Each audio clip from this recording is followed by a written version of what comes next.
Ang rabbit, o kuneho sa Filipino, ay isang uri ng hayop na kabilang sa pamilya ng lagomorphs. Sila ay kilala sa kanilang kakayahan na tumakbo ng mabilis at madaling matakot.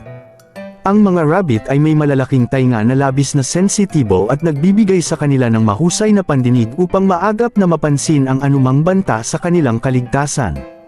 Hindi lang sila napakagiliw kumain ng damo at gulay, kundi sila rin ay popular na alagaing hayop sa maraming tahanan dahil sa kanilang kahusayan sa pagiging masayahin at kaaya-aya na kasama.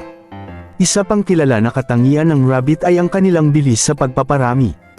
Ang mga rabbit ay may kakayahan na magkaroon ng mga supling sa loob ng maikling panahon, na nagreresulta sa mabilis na pagdami ng kanilang populasyon. Dahil dito, mahalaga ang pagiging responsable sa pag-aalaga ng mga rabbit upang maiwasan ang overpopulation na maaaring magdulot ng problema sa kalusugan ng mga hayop at sa kanilang kapaligiran.